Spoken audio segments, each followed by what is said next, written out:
everyone. Welcome to the Horror Room. I'm Travis Bruce, and today we're doing another indie horror spotlight. Today I have with us, he's a director and also a musician, and he has a film right now streaming on Tubi that's called Souls of the Damned. I have with us Frank Palangi. Frank, welcome to the Horror Room. What's going on, man? How you doing? Good, man. Good, man. A long time. It's been a while since we talked, and we're finally doing this interview, man. We're back. Yes. Awesome. So tell us a little bit about Souls of the Damned. It's a new movie out right now on Tubi. It's actually my third movie. I was lucky enough to make a few movies. I made fan films for a lot of years on YouTube and stuff. And somebody's like, when are you going to make an original project? I'm like, I don't know. You know what I mean? So I caved in and found a company and did that. And it's about a group of witches, basically, that are taking over this one man's nightmares because they want to gain power. For whatever it is, to live forever, or, you have to watch the movie. But, it's pretty cool. Since it's the third movie in this little series, it's all about these nightmares that this one guy has, and it's like, okay, so what's happened? What's the big picture? What happened during these three movies? And you find out in this one. All right. So one thing I like, about a series or a movie is where each movie, it builds on the lore of the actual story compared to they're kind of on their own separate things. Yeah, this series is really an anthology. Like, the first movie had 7 stories, the second one had 3 stories, and they're like, this third movie, can you deliver a movie that has 1 story in it? I was like, okay, well, I'll just wrap up, because they're all linked. Like, if you've never seen the first 2, necessarily it doesn't hurt anything about the third movie. There's just things in there that you'll tie together and be like, oh, Frank's in all 3 movies. He's having these nightmares. This is all because of this dude. And the characters, I don't know why I named him after myself, but it's my name. Now, was it tough from going from, the short films into, a standalone? Yeah, I had never made anything that was over an hour at all. Like, I think my longest fan film maybe was like 40 minutes, maybe 45. And this is like, I think it was an hour 11 minutes or something like that. One of them was an hour and 7 minutes. And yeah, huge challenge. That's why I was like, I think the only way I can do this, because I'm used to making short films, is make it a, like Creep Show. Huge fan of that one. I was like, why can't I make, instead of 3, like 7 stories or something like that? And however long each story is what they are. Like, some of them are 8 minutes, some of them are 15 minutes, some of them are 20, some of them are 13, whatever. So I think that was my first time where I just realized, I go, okay, if I do this and I have a connecting thread, I can do it. And then the third one, or the second movie, I challenged myself with, can I just have like a Creep Show where there's 3 main stories? And then can I do just the one?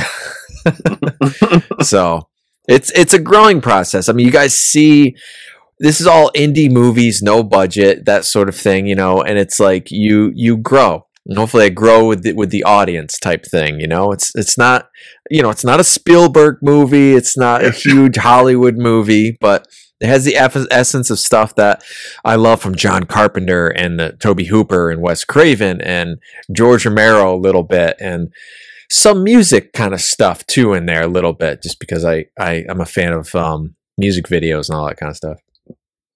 And you were talking a little bit about, you start off making fan films. Yeah. And a lot of indie horror filmmakers say that fan films are not real filmmakers. And there's like a little bit of a rift between fan filmmakers and like filmmakers. And I kind of disagree, because I've seen some really great fan films. I mean, better than, I've contributed to some of those films. Yeah. Too. Yes. Yeah, there's some really good ones out there, and I tell you, when you're in high school, what are you gonna do? You love Michael Myers and Jason and stuff, and you're like, how are you gonna learn? You're gonna try to redo that scene in Halloween that the guy falls off the balcony, but I'm gonna jump off my porch though in it, or whatever it is, right? And that's how you learn. You know, it's like, how do I get that blue lighting they had in the background? And how do I get that and this? So I think of it as demos. It's your demo reels. You know, I know they're not all good. You know what I mean? Yeah. And stuff. But you know, at the time you do what you can, you try to do what you can, and you try to please yourself and people that are fans of, you know, Halloween or whatever it is. And, you know, those fans are the hardest to please. I'm sure I'll make another fan film someday again. And it'll be probably the highest quality fan film that, you know, I can make now because I'm used to making these movies. But, you know, then I think people, when they watch movies, sometimes they think about, you know, maybe not the budget, but that, you know, this is so this way or this way. And I'm like, you know, you have to realize that we're all just starting out. Yes. You know what I mean? Unless somebody huge does a fan film, which has happened once or twice. It has. Yeah. But aren't you shocked that like Hollywood, New Line Cinema, Blumhouse, or any of them haven't like seen some of these great fan films and it's like, you know what? I'm going to take this small indie director and have them make the next Friday the 13th for Halloween. Like, yes. Or some of the people that are acting in it. Like, why not call? Actually, that's what they used to do. Like, so my music side with record companies, they used to get a hold of radio stations and stuff. Used to get a hold of them after, you know, playing certain things. Producers did different jobs. Nowadays, it's not like that anymore. I don't know what it is really anymore, but you'd think that they would be reaching out to some of these people and be like, wow, you create a Indiegogo campaign, you raise $60,000 to do a Friday the 13th fan film. What could you do with an original, or what could you do with Jason in general and a real idea? You know, and then go from there. I did a fan film recently that I was Freddy Krueger, and that was one of the characters I thought maybe I could never play. I always loved Jason and Michael and all that. And I was surprisingly, I go, you know what? If there was a real audition for Freddy, I would try it. I would definitely try it. It's called House of Freddy, and it's Aaron's, my friend Aaron Lambert. It's his most viewed fan film so far. I'm like, who knew? But they always go with, you know, no offense, but they were talking like Kevin Bacon for Freddy Krueger, and I'm like, let's go with somebody that nobody knows. Then they won't pick on him. because I mean, if I was the studios, right? It's all about bottom line. It's all about money. I feel like if I got an indie filmmaker who makes fan films and a no-name actor, that's less money I have to pay compared to getting Kevin Bacon or Rob Zombie or Eli Roth to make or what's the guy Jerry Bruckheimer. He made. I mean, he did a whole bunch of the reboots, but I'm like, why not just go for the no names? And like in horror at one time, when it came to like the big production companies, they would get the no names. They would get the, like you said, the Tobe Hoopers or Wes Cravens, the Eli Roths, and like that seems. And they would make the movies for $30 million a piece. I mean, I know the advertising budgets to the roof and stuff. That's fine, but the actual production of the movie, like some of these movies, I'm like, they don't need $30 million to make another Halloween movie. And no, you know what I mean? It's a guy in a mask, you know, and it doesn't need everything. Listen, folks, every movie now does not need CGI. It doesn't. I mean, and the guys from Terrifier are proving that right now.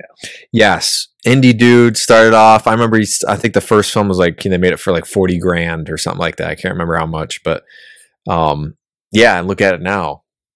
Yeah. I mean, it's number one in the box office, which is crazy. Yeah. He's a modern day John Carpenter in the sense of, you know, in indie to, you know, mainstream. And that's something that I feel like I hope more, you know, I hope whole Hollywood is noticing that, you know, just all this untapped talent in the indie scene. They got fresh new ideas and visions, and I agree with the payment part too, because it's like they wouldn't pay somebody, say like me, to do let's say remake the Funhouse from Toby Hooper, they would they would not pay me the same amount of money they would do James Wan or whoever. You know what I mean? Mm-hmm. So, like you said, you think they would save a lot of money and maybe give somebody, that's the word, is a chance. And nowadays they're not willing to take a chance with their money. Now, I hope somebody proves me wrong. I really do. I 100% agree. But do you think that they're trying to? Because I always say this, and some people disagree with me. I say that majority of the box office sales, when it comes to especially horror, are from casual horror fans. Yeah, I feel like that's the majority. Hardcore horror fans make up a tiny percent of the actual box office number. So, do you think that they're trying to? That's who they're trying to please. That casual fan. That casual fan. You hear Rob Zombie, and they're like, "Oh my god, shitting their pants," you know. I do, because even with my own films, they like to try to do the PG-14 for Tubi rather than the MA movies. And I'm looking at the movies nowadays, and I go, I think the rated MAs and the more gore ones are doing better than PG-13 ones. But you can market yourself to anybody, to any, not just a horror fan, but anybody, right? Even younger kids and all that kind of stuff too. So your potential reach is broadened, but does it hurt the movie or not? You know, like the last movie, I was like, I really want a scene where I'm just doing something a little bit more bloodier and this and this. And I was like, I can't, you know, I got to keep it the PG-14. It's got to be the quick cuts. It can't be that much blood, you know. I can't have any guts on set. Nope. Yeah. Nope. No tendons ripping or nothing, you know. Because I mean, even with Terrifier 3, they made, I think, $18 million on the opening weekend. But imagine if there was less gore. Imagine if it wasn't a stigma. They could have probably made 30 or 40 million. Yes. I mean, would it be as good? I don't know. No. Or would it satisfy their fan base? I don't know. You know, I mean, this is the watered down version, man. Yeah, this is a James Wan version. Yeah, yeah, right. Yeah, where I would say that I had an idea of maybe a future film of mine. Okay, you release a PG-14, but then you release like the unrated for just for Blu-ray and this, and that's the fans' version, the gore stuff. Because I think that's kind of, it's really popular, especially with was it Zack Snyder? He did his cut of the DC movie and stuff, where it's like they could go off and kind of give the director's true vision. You know, I know there's always like sometimes like the basically the studio version, right? What comes out, because there's a lot of hands in pockets and stuff, and they're telling people. And I'm lucky enough, the guys like, you know, make your movie, it's your vision, we'll put it out, you know, all that stuff. So it's really cool. Okay, and my nephew just walked in. But yeah, there you go. A horror fan. Exactly. Now you were talking about Blu-ray. I hear so many indie filmmakers are now, you know, they're releasing physical copies because, you know, there's a lot of horror fans who want that. I'm one of those. Mm-hmm. But you look at a lot of people saying, you know, physical media is dying. I don't think that's the case when it comes to a certain niche. How about you? I think there'll always be a demand for it. Some people still want VHS, you know. Terrifier, they did a VHS of it. I remember that, the first one. And we're making Blu-rays. We got Blu-rays for the first 3 movies, I think, coming out between like now and November something. And I did auto commentary for all 3 of them, which is something I've always wanted to do. And you don't get to do that just by putting a movie out. You know what I mean? You can't talk or explain things, or if, you know, if I had a bigger budget, you know, of course I'd probably have, you know, like behind the scenes video and that kind of stuff. But you don't get to do that when it's just a Tubi. You know what I mean? I always wanted to do like a Hitchcock thing where he talks before the movie. And they hate that, and I go, just give me, you know, like 2 minutes.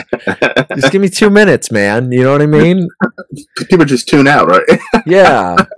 This is me presenting the movie, whatever. And I got the mask from in the background. If you guys see that, I love it. That mask is like 25 years old. Now, do you think by being a musician has helped you as being a filmmaker as well? Yeah, because of the music part, for sure. I have a sense of where to put some music. If I need to make music, I can make it. If I can make sound effects, things don't add up, I'll know. Like, I'll even listen to stuff too, and I'm like, that doesn't sound right. You know, it needs to be like remixed or something this way. And I don't entirely know, like, these theatrical movies and stuff being mixed and mastered, what their entire process is that way. That's new to me. Like, how do you process dialogue professionally and all that kind of stuff? I come from it as, okay, that's a vocal. It's a vocal performance, right? So I'm going to do everything that I would do with a vocal performance to a song, but I'm not going to add all the extra saucy stuff to fill in, because we're talking, you know, stereo, and you're talking, really, a lot of this is mono, right? A lot of the dialogue and stuff is mixed mono. So, and you have, you know, it's like old school. You have one take. That's the audio. Whatever audio you got, that's what you got to use. You know what I mean? I can't talk like this and overdub myself twice, you know, and have it sound huge. I've seen it. I've seen it. Maybe, but, you know, for scary character, maybe. But yeah, so it's interesting. And then where, you know, the sound effects are mono or stereo. So I always do, like, as of now, it's the dialogues mono and the music stereo. You know, and that's kind of seems like what they're doing. You know, surround sound, maybe someday, but like, for me, I've always said, like, a score is so important when it comes to horror films. Like, yes, you know, the music, man. And I mean, you know, you talk about John Carpenter. There was something, even George A. Romero did it. It's so important because if you get that disturbing score on, it would make you feel unsettled, unnerved, more so than anything you see on camera. Yes. Yeah, and it sets the tone. If you hear that, you want to associate it with the movie. You know, I've seen so many movies where just sound effects and kind of general under the radar kind of music. And I walk out of the movie and I go, it was a scary movie. It was dark, but I don't remember anything about the music. There's no hook. There's no melody. Even if there was like a little thing that was through the whole thing, you're like, yeah, I kind of remember that. But so it's a thing, I guess, too, with they mix movies different, going back to mixing, right? The dialogue and the sound effects are louder, way louder. I'll say it again, way louder than the music. Now, when they released movies to VHS in the 90s and stuff like that too, the music, the sound effects and the music and the dialogue, I mean, you'd listen to it, right? The music is like in your face. It's not that way anymore. The music's here.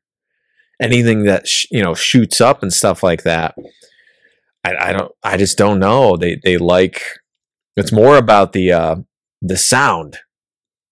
Yeah, it's all about the and I mean, even I don't know why. I mean, yeah, I agree. Even like action films, like, I'm a huge action films fan. I mean, I think about John Claude Van Damme movies and even Chuck Norris movies in the late 80s, early 90s, and they always had that some music that got you pumped for whatever happened. You know, it was loud. Yeah, like somebody's gonna get their ass whipped. Like, you're like pumped for whatever's about to happen. And you watch action movies now, like Fast and Furious and stuff like that. There's no music. It's just it's all sound effects everywhere. Yeah, if there was a huge what broke rock bands into the industry was movies. The last movie I watched that did that was Freddy vs. Jason. They had some rock bands in there. Yes. When you throw a scene in there, you had a band like Drowning Pool, Bodies. You throw that into a freaking car scene or something like that. It revs it up. They don't do that anymore. No. And how many times can they use AC/DC? I mean, do you think rock is dead? Do you? I mean, the movie The Crow was a perfect example. I mean, the original Crow, not the new one. That's how I started out. I mean, the original Crow is fucking. If you like, I rewatched it a couple months ago, and it's just when you see Brandon Lee's characters running, and you hear that 9 Inch Nails, dun, dun, dun, dun, dun, dun, you hear that riff, like, okay, it's fighting time. Something's about to happen. Some action's about to happen. Yeah. It gets you pumped and it gets you prepared. Yep. Oh yeah. It's funny you mention that movie. That's why I do music. I watched that movie and he played guitar on the rooftop, and that's the sole reason why I got into music. And see, I wasn't even a rock fan growing up, but that album, if you're a rock fan, I mean, it's a classic soundtrack. But it's industrial. Yes. Too. There's some weird stuff going on in there. And then even the second movie has White Zombie, has Hole in it.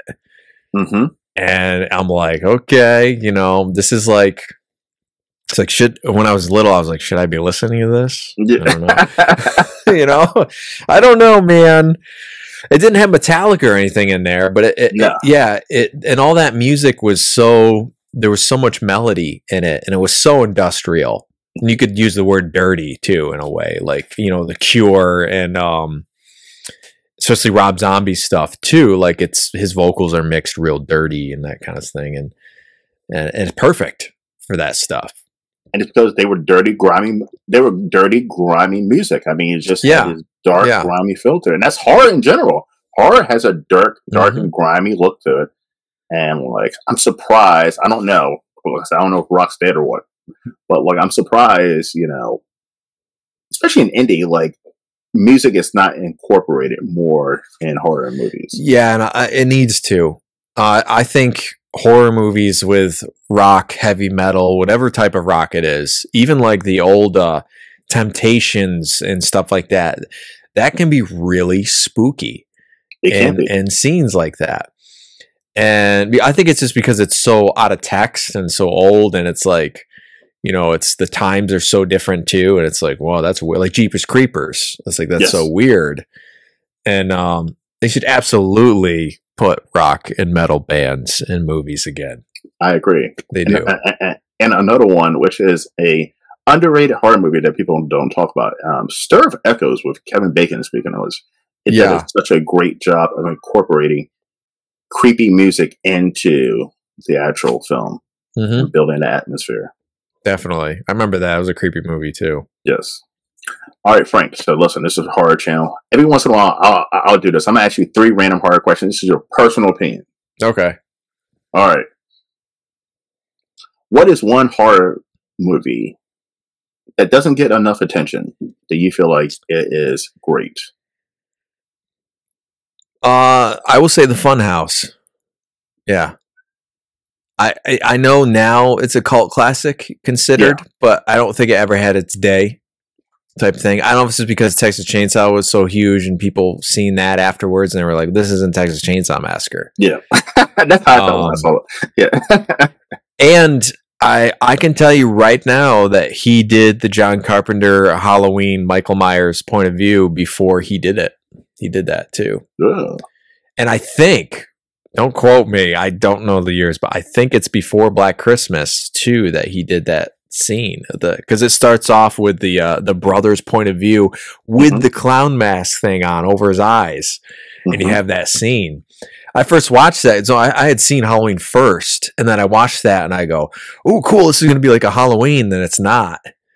It's not at all. And I was like, okay. You know, it's more of like the Frankenstein thing, and there's a monster, but it's got the element of Texas Chainsaw Massacre where the carnival people are kind of a family in a way, and like, you know, everyone takes care of that guy and this guy, and they're all really weird. So that's the one classic horror movie that you would reboot if a big budget studio came to you, right? Yes, in a heartbeat. Okay, that hasn't been done yet. It hasn't been. No, there's a movie called Funhouse, but it's not a remake of that movie. What is one horror movie that you think is overrated? Overrated? Oh, geez. Oh, I hate to say it. People are going to kill me. Maybe I shouldn't say it. Go ahead. Halloween H2O? Okay. I'm listening. The only reason why I say that is because it's not an indie movie at all. It's a studio movie. It is. Part 6 is a studio movie, you know, Part 5, yeah, but this is really, really slick because they had Jamie Lee Curtis back. and Scream just came out, and they wanted it slick like that. It's a great movie, but I don't consider it. It doesn't have that traditional Halloween feel or flow. It is, you know, it is a Michael Myers movie, yes, but it is, at the time I watched it and I was like, this is kind of like a Creed music video, and Creed's song I think was in it or something, and yeah, it was very commercial. But it came out during, because I saw that in, I actually saw that and Curse of Michael Myers in the theaters, and I saw Resurrection too. So that was my first one I seen in the movie theater too. It was H2O. Yeah, and I agree. Like during that time, everything was a knockoff of Scream. I mean, you know, you had the Faculty Urban Legends. What you did for Summer Valentine at some point? Yeah, yes, Joyride. I mean. All that stuff, and even if you looked at the posters, like the actual movie poster, they all had that same Scream poster where all the characters are standing like this in like a U. They do that to today still. It's, I see that too. Marvel used it in all their movies. I call it the Scream poster, and that movie, yes, it felt like. At no point in watching that movie, I was like scared. It felt like a Scream. Like I don't even get scared watching Scream movies, and I love Scream movies. Yes, but those are not the movies. Those are not movies that you're scared of. And Michael Myers movies, Halloween movies, you're supposed to be terrified. Yeah, yeah. It's supposed to be the boogeyman, right? Yeah, not a like a, I don't want to use popcorn movie, but in a way, kind of just thrills you, but not scares you. Yes, look at that. So okay, I see where you're coming from with H2O. And the final question is, what movie series do you wish they would stop making movies? Good or bad? Stop. Put a nix. Say, hey, probably let's Saw. Okay. Saw. I'm sorry, folks. I love the original. I think they all kind of got really bad by part 4 was good. After then, they all went kind of downhill. I mean, they're all good in their own ways. I love things, even if they're bad in their own rights. You know, I can say Halloween 3 is horrible, but I love it. Mm-hmm. You know, so, but yeah, I think they need to put the pause on Saw movies. I think so. I agreed until I saw the last one. I enjoyed the last one, but I agree with you. I feel like they should. Saw X was great. Leave it at that. Put it to rest, because I mean, at one point they were pushing those bad boys out every Halloween. Every year. I know Halloween. It was a tradition. I was like, I'm going to go to the movie theater every year to see a Saw movie, and now they're doing part 11 soon. It's just like, but the story was tight up until whatever that last movie was, the 3D one, and then. Like the last 3 movies, I just feel like they're just reaching, and they're gaps. They're doing the Halloween thing a little bit, where there's like gaps that can never be filled. Yes, and I don't know. I don't really think they're doing anything different with it. Even the one with Chris Rock. You know. I saw it in the theaters on COVID, and I was so upset. Yeah, I don't know. I was disappointed. They could do something different, I think, with it. I think maybe they just need to take a pause. They did, you know. I mean, I understand they did, and then they came back with the Jigsaw movie. But yeah, I think that they stop. Like some people, like Texas Chainsaw might be another one where it's just that's mine. Yeah, they're making another one of those. Are they really? Oh. Are they really? Yeah, at least it's green lit for another movie. I don't know what they're gonna do. What storyline? I'm just curious. I just think they should either make another one from the remake. I would love to see a third movie on the remake one. I love the remake. The remake was awesome. I mean, part 1, part 2, and the remake are my. Yep. Everything else is just awful. Maybe they'll just remake it again. Yeah. Because I saw Texas Chainsaw Massacre 3D in the theaters and ordered 3D glasses and everything, and that was. Yep. That was probably the first and last movie that I was really, really disappointed. Like, I mean, I left there like, oh, they got me. You know what I mean? Got me. I forgot back then. I think it was like $16. There's a Yes. movie, Yeah. and I was like, oh, Upgraded. they just got me for $16. Like I felt like I got scammed. Yeah. Yeah, I hear you. I hear you. Yeah. The beginning, I was like in an awed. I was like, they're showing footage. Okay, but I go, wait a minute. I go, this original footage, it's not right. And then, I mean, I love Chop Top in it and stuff like that. But I go, there's like 1,000 people at his house. You know. But also too, like the main character, she was supposed to be the baby in the original, and she's clearly in her 20s in the year 2000. Well, yeah, I do realize now that the movie was supposed to be set in the 90s. So if you discard the year and the use of cell phones, it makes sense. Because a friend of mine actually interviewed the writer who was the Jason Goes to Hell director. Mm-hmm. And he said that they screwed up his movie. No. I was like, this doesn't make any sense. Yeah. Yep. Yeah. If you can think of it that way, like I do that sometimes where, yes, I know it's screwed up, but if you look at what they were going for and for some reason they just threw in a different year time frame and this, but if you ignore that, yes, it kind of makes sense that way. But it'll never make sense, but you know what I mean? Yeah. But even with that movie, like, you know, halfway through, I say it feels like a new filmmaker joined in, like, and didn't know what the script was, and just like because in the beginning, the first half of the movie, it was a pretty badass Leatherface, and he was hacking people up, and then all of a sudden he became a hero, and I was like, maybe as a studio decision, who knows? I don't know. Yeah, if they did that from the beginning, it kind of would have been an interesting movie, maybe something a little different that, you know. And all the human characters were all like bad, really bad people. Yeah. You know? I don't know. And then the one that came out on Netflix, I like the style of it, but it had zero, and I repeat that, zero story. None. Zero connection to anything except for Sally, who was in it 2 scenes, and they kill her. That's the worst thing you could do. She has 2 lines. But not only did they have her in there, and then you realize that he doesn't even know who the fuck she is.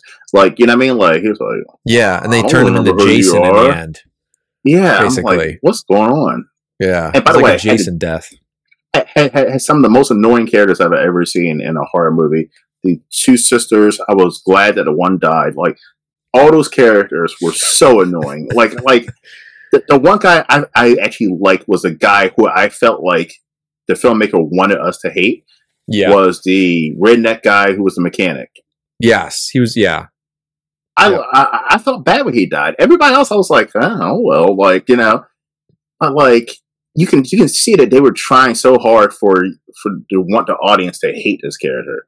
Yeah, maybe too hard. I didn't really end up hating him too much, but I know what you mean. I dug Leatherface a little bit, the one where they were like teenagers. That was something a little different, actually. I thought that was a little bit more. I just did like the ending. Unique. Yeah. Yeah. Yeah. I like the ending on that one. Me too. Because I was like, this dude, he's like too normal. He's Leatherface? That makes no sense. Yep. Yeah. So yeah, Texas Chainsaw Massacre needs a break. It's not Leatherface. He can't really talk right, but it's not because he got cut up and whatever happened. You know what I mean? He's kind of slow, and he's never been taught. Inbred. He's inbred, whatever it is. You know what I mean? Yeah, because the father character is really his brother in the original. Yeah. I was like, oh, okay. And the mother, you know, I think they casted her right, but there was just they didn't really. You know, they have to get into like filling up those gaps. I'll just say it again, filling up the gaps. Fill in the gaps, or just do something brand spanking fucking new and just go for. Well, I think they try to do that. Well, this is the sequel to the original.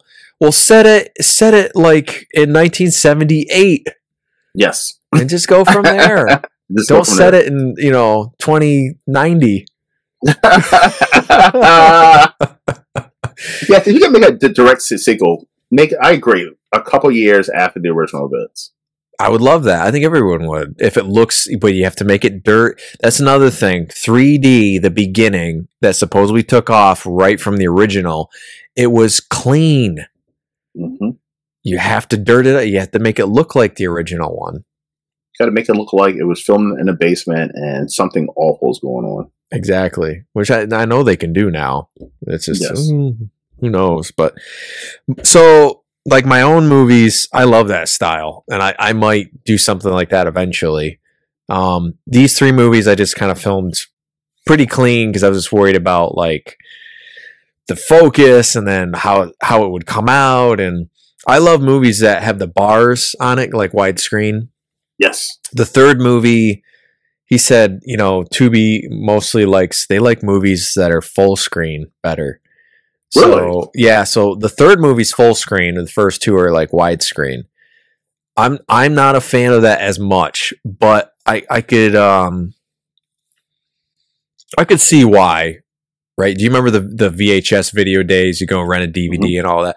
All those movies were all full screen.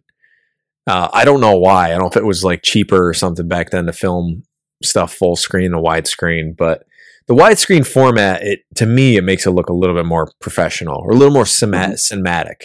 Crisp. Yes. Like a little more crisp or something like that. I like letterbox, and he's like, no, you can't do that. Yeah. That's like this right now. That's like squished. But I like my movies dirty. I don't know. Like when it comes to horror, I like, and maybe because I grew up in the VHS day, I don't like my movies to be crystal clear, HD, when it comes to horror movies. I like my movies to be dirty and look like, this is like a snuff film or something that I'm watching, Yeah, it shouldn't be entirely, you know what I mean? It should be, or if it's clean, it's dark and it's got a lot of detail in it, which is good. Yeah, so it's, I have like plans in the future, maybe doing like a found footage type movie, and that would be a little bit dirtier, or doing something maybe that takes place, I don't know, in the 80s or something, and then it looks older. Now, is there a fan film IP that you won't touch? Not really. If I could do it, okay. I would do it. I would say, yeah. We've tried to do a lot of things. We tried to do things that you guys have never even seen either. One of them was Darkman. Oh, that's nice. That's awesome. One of them was like, I don't know, it was like the Batman character, like Manhunter, that nobody knows or really cares about, or there's a couple things like that. There's a couple failed footage movies. Definitely a ton of Batman stuff. But I don't know. I probably would give something to try. I'm trying to think of something I just would be totally out of my maybe like a space movie or something like that.